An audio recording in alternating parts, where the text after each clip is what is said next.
MRL music में आपका स्वागत है। हमारे चैनल से जुड़े रहने के लिए लाल बटन को दबा के चैनल को सब्सक्राइब करें और लेटेस्ट अपडेट के लिए बेल बटन को दबाना ना भूलें।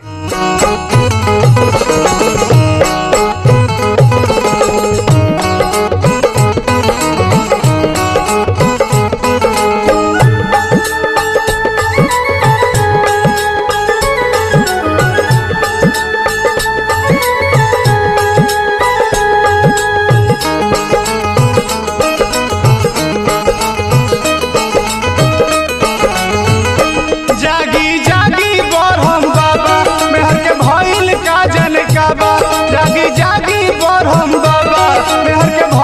का जन का बा एकर रोग ना धरला डकटरवा से एकर रोग ना धरला डकटरवा से किरौआ द्वारे ऐनी बहुते असरवा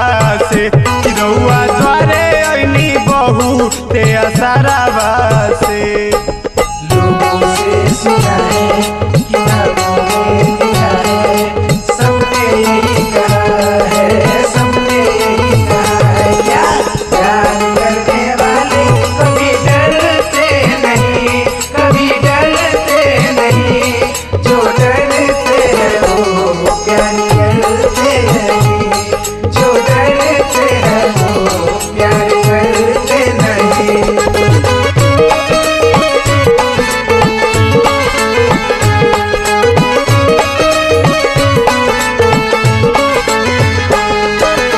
सुतलो में रहतिया हरदम चिहाई आधा रात के उठतिया रोजे हड़बड़ाइल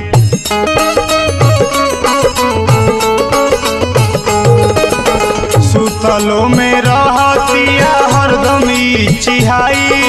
आधा रात के उठतिया रोजे हड़बड़ाइल दिल के धड़कन बढ़ल रहता भिनु सारावा से दिल के धड़कन बढ़ल रहता भिनु सारावा से किरौआ द्वारे ऐनी बहुते असरवा से किरौआ द्वारे ऐनी बहुते असरवा से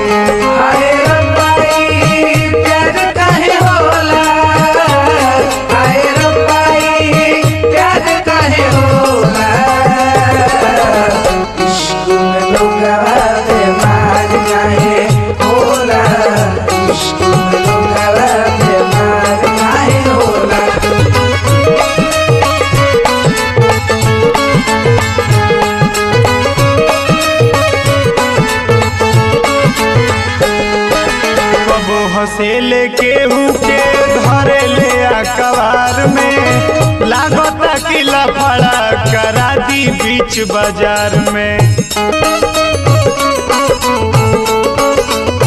कबो हसेले केहू के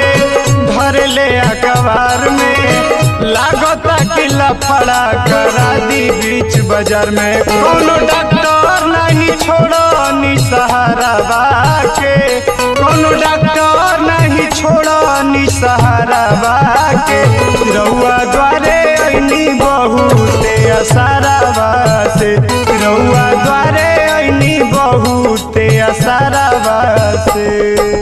लोगों से सुना है किताबों में लिखा है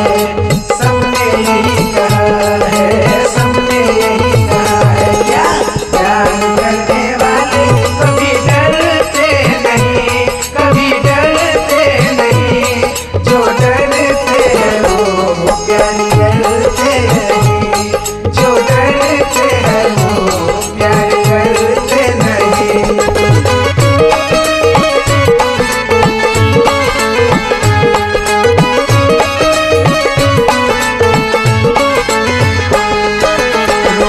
लागे धैले बेगरा प्यार के बीमारी राजा सोनू के देखते बंद कर देले केवाड़ी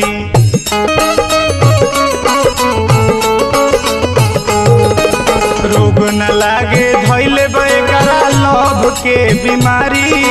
बाचा राजा के देखते बंद कर देले केवाड़ी प्रेम डॉक्टर कहे होई ठिकिया रवा से प्रेम डॉक्टर कियाराबा से रउआ द्वारे ऐनी बहुते असराबा से रउआ द्वारे ऐनी बहुते असराबा से रउआ द्वारे ऐनी बहुते असराबा से रउआ द्वारे ऐनी बहुते असराबा से।